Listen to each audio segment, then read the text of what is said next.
Hello అండి, welcome back to my channel. ఈరోజు నేను ఒక మంచి టాపిక్తో మీ ముందుకు వచ్చేసానండి. అదేంటంటే, రోజు మనం పాల ప్యాకెట్లు, పెరుగు ప్యాకెట్లు వాడి పడేసేస్తూ ఉంటాం కదా. అలా కాకుండా వాటిని తిరిగి మళ్ళీ మనము ఇంటికి అందంగా తయారు చేసుకోవచ్చు. అది ఎలాగా అని ఆలోచిస్తున్నారా? అలా అయితే మీరు వెంటనే వీడియోకి ఒక లైక్ చేసి వీడియోని చివరి వరకు చూసేసేయాల్సిందే. అలాగే ఒకసారి నా ఛానల్ని చెక్ చేసి చూడండి. అందులోని వీడియోస్ మీకు తప్పకుండా యూజ్ అవుతాయి. నచ్చితే సబ్స్క్రైబ్ చేసుకొని డైలీ ఫాలో అవ్వండి. ముందుగా పాల ప్యాకెట్ని ఎలా క్లీన్ చేసుకోవాలో చూద్దాం. ఇలా కాటన్ క్లాత్ తీసుకోండి. అలాగే శానిటైజర్. మీకు కాటన్ క్లాత్ అయితేనే మీకు అది త్వరగా ఆరిపోకుండా శానిటైజర్ అనేది అది పోవడానికి ఈజీ అవుతుంది. లేదా సిల్క్ అలా ఏదన్నా అయితే మీకు చాలా టైం తీసుకుంటుంది. ఇప్పుడు కాటన్ క్లాత్ తీసుకొని శానిటైజరు ప్రతి ఒక్క ఇంట్లోనే ఇప్పుడు శానిటైజర్ అయితే ఉంటుంది కదా. సో కాబట్టి మనకేమి ఎక్కువ కూడా అవసరం అయితే ఉండదండి. ఇక్కడ చూడండి, కొంచెం ఇలా శానిటైజర్ వేసి నేను ఇలా రబ్ చేస్తుంటేనే వెళ్ళిపోతుంది చూడండి. మీరు సిల్క్ క్లాత్ ఏదైనా తీసుకుంటే శానిటైజర్ త్వరగా మీకు డ్రై అయిపోయి పోదనమాట. సో కాటన్ క్లాత్ అయితే దానికి అబ్జర్వ్ చేసుకొని కాసేపు ఉంటుంది కాబట్టి మీకు త్వరగా పోతుంది. ఎక్కువ కూడా శానిటైజర్ యూజ్ అవ్వకుండా ఉంటుంది. చూసారు కదా, ఇలా మొత్తం క్లాత్తో ఇలా క్లీన్ చేసేసుకోండి. ఇలా మీకు ఎన్ని అయితే ప్యాకెట్స్ ఉన్నాయో అన్నిటినీ క్లీన్ చేసుకోవచ్చు. త్వరగా అయిపోతుంది. వీడియో మినిట్స్ అని నేనైతే చెప్పను, ఎందుకంటే టైం అయితే తీసుకుంటుంది. నేను ఈ వీడియో చేయడానికి నాకు 2 days పట్టింది. అంటే నేను ఆఫ్టర్నూన్ 1.5 hour కూర్చొని చేశాను అనమాట. సో అంటే 3 hours టైం అయితే నాకు పట్టింది. సో మీరు మీకు కావాల్సిన సైజుని బట్టి మీరు మీ టైం టేకింగ్ అయితే ఉంటుంది. కానీ వేస్ట్గా పడేయకుండా ఖాళీ టైంలో ఇలా రెడీ చేసుకోవచ్చు. ఇప్పుడు నేను వీడియోలో చూపించిన విధంగా పాల ప్యాకెట్ని ఇలా కట్ చేసుకోవాలి. అంటే పెరుగు ప్యాకెట్ అయినా కూడా సరే అండి, రెండు ఒకటే. సో కట్ చేసుకుని ఇలా మీరు ఎన్నైతే ఎత్తి పెట్టుకున్నారో అన్ని పెట్టేసుకోండి. ఇక్కడ నేనైతే వారం రోజులు ఎత్తి పెట్టాను. అంటే 14 కవర్లు అయితే ఎత్తి పెట్టాను అనమాట. రోజుకు 2 ప్యాకెట్స్ లెక్కన పాలు మాత్రమే తీసుకున్నాను. పెరుగు మాకు పెద్దగా ఏమీ యూజ్ ఉండదు. సో ఇప్పుడు సమ్మర్ కాబట్టి అవి కూడా ఎక్కువే ఉంటాయి. ఇప్పుడు ఒక చిన్న కార్డ్బోర్డ్ తీసుకొని స్కేల్తో 2 ఇంచుల పొడవు కట్ చేసుకోండి. పొడవు 2 ఇంచులు ఉండాలి. అలాగే అడ్డం వచ్చేసరికి ఇలా చూడండి, 1 ఇంచు వెడల్పుతో కట్ చేసుకోండి. చూసారు కదా, ఇలా. ఇప్పుడు మూలలు అనేది కట్ చేసుకోవాలి. సో మూలలు మీరు ఒకసారి గీసుకొని కట్ చేసుకోండి.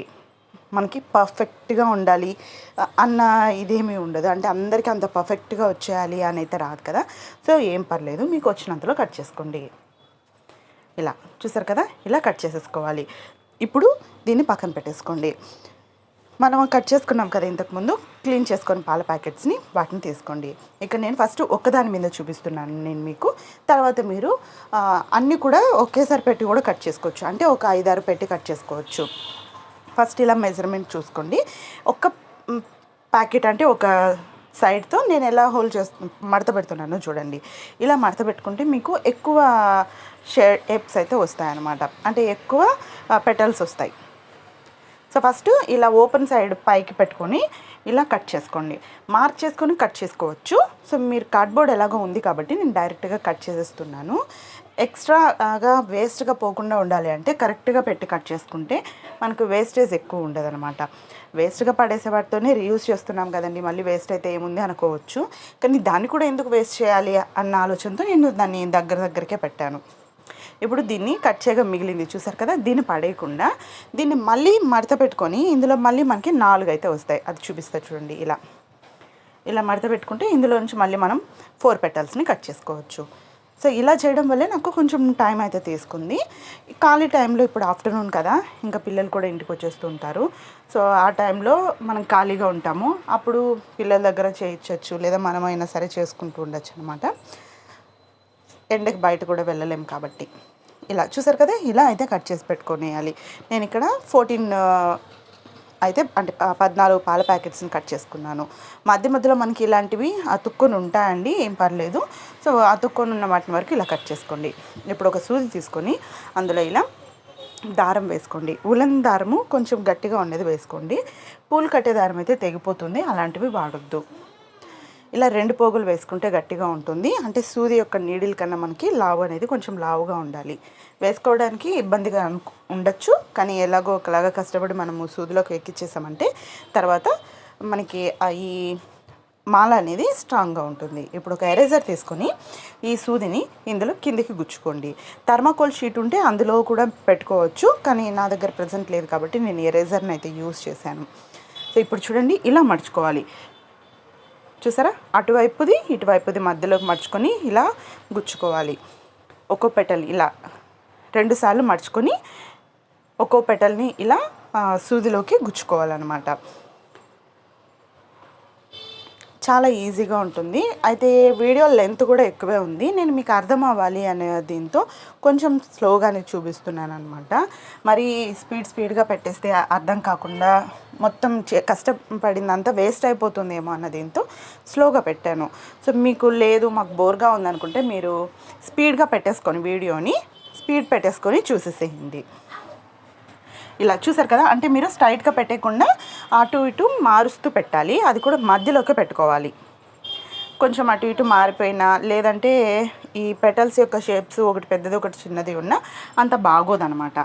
సైడ్ షేప్స్ సంగతి మనం తర్వాత అంటే ప్రాక్టీస్ కొద్దిగా వచ్చేస్తుంది, కానీ పెట్టేటప్పుడు మాత్రం పర్ఫెక్ట్గా పెట్టుకోండి. చూసారు కదా, ఇలా చూసారా ఒక బంచ్ లాగా ఎంత చక్కగా వచ్చిందో. ఇప్పుడు ఎరేజర్ నుంచి తీసేసి ఇక్కడ సూది నుంచి ఈ దారంలోకి వీటిని కొంచెం కొంచెంగా తీసుకోవాలి. ఒకేసారి రావన్నమాట. ఇలా కొంచెం కొంచెం తీసుకోండి ఇలా. సో మనకి ఇక్కడ దారం దగ్గర ఎంత టైట్గా వెళ్తుంటే అంత స్టిఫ్గా ఉండిపోతుంది, మళ్ళీ కదలవన్నమాట. ఆ పెటల్స్ అనేటివి కదిలి పాడైపోకుండా ఉంటాయి ఇలా. సో మధ్యలో ఎక్కడైనా నలిగిపోయి ఉంటే కొంచెం విడదీసి మళ్ళీ వీటిని మొత్తం ఒక బంచ్గా చేసేసుకోవాలి, అంటే ఒక దగ్గరికి తీసేసుకోవాలి ఇలా. చూసారా, నాకైతే ఇది సరిపోతుంది. అంటే నేనేంటంటే ఇది తోరణం లాగా యూజ్ చేయట్లేదు. సో తలకి పెట్టుకోవడానికి మనకి ఇప్పుడు మల్లెపూలు అవి దొరుకుతూ ఉన్నాయి, కానీ దొరకని సీజన్లో అయినా సరే, లేదు మనకు ఆర్టిఫిషియల్గా ఉండాలి ఎప్పటికీ వాడిపోకూడదు అనుకున్నా మనకి ఇది చాలా బాగా యూజ్ అవుతుంది. నేను మధ్యలో పింక్ కలర్ పూసలు అయితే వేశాను, ఎందుకంటే చూసారు కదా మధ్యలో మనకి ఇది బెండ్ అయినప్పుడు ఆ పూసలు అయితే కనిపిస్తున్నాయి అన్నమాట లోపల లైట్గా. సో ఇలా మీరు దగ్గరికి ఇలా పెట్టేసి ముడి వేసేసుకొని మధ్యలో ఇలా ఏదైనా ఆర్టిఫిషియల్ అయినా సరే లేదా రియల్ ఫ్లవర్ పెట్టుకున్న కాంబినేషన్లో పెట్టుకుంటే చాలా చక్కగా అందంగా ఉంటుంది. ఇప్పుడు మనం పెళ్ళిళ్ళకి వెళ్తూ ఉంటాం కదా, అలాంటప్పుడు జడ కుట్టుకోవాలి అనుకున్నా, చిన్నపిల్లలకి జడ పెట్టాలి అనుకున్నా అలా ఇది మనకు చాలా చక్కగా ఉంటుంది. సో తప్పకుండా ట్రై చేయండి. లేదా మీరు తోరణాలుగా కూడా మీరు ఇదే విధంగా ట్రై చేసి ఎక్కువ లెంత్ ఎక్కువ ఉండేట్టుగా కూడా చూసుకొని తోరణాలుగా చేసుకోవచ్చు. నేను ఇది మనకి తల్లో పెట్టుకోవడానికి యూజ్ అవుతుందని మాత్రం చేశాను. ఎందుకంటే బయట ఇలా కొనాలి అంటే 120 నుంచి 150 రూపీస్ అడిగారండి. ఎందుకు అని నేను ఇంట్లో ట్రై చేద్దామని ట్రై చేశాను. నాకైతే బాగానే కుదిరింది. మరి మీరు కూడా ట్రై చేసి ఎలా వచ్చిందో నాకు కామెంట్లో తెలియజేయండి. వీడియో నచ్చితే తప్పకుండా లైక్ చేసి మీ ఫ్రెండ్స్ అండ్ ఫ్యామిలీ మెంబర్స్కి షేర్ చేయండి. మరిన్ని వీడియోస్ మీకు తెలుసుకోవాలి అనుకుంటే నా ఛానల్ని సబ్స్క్రైబ్ చేసుకొని పక్కనే ఉన్న బెల్ బటన్లో ఆల్ ఆప్షన్ని క్లిక్ చేసేసేయండి. మరొక ఇంట్రెస్టింగ్ వీడియోతో మళ్ళీ కలుద్దాం. ఇంతవరకు వీడియో చూసినందుకు thank you so much friends.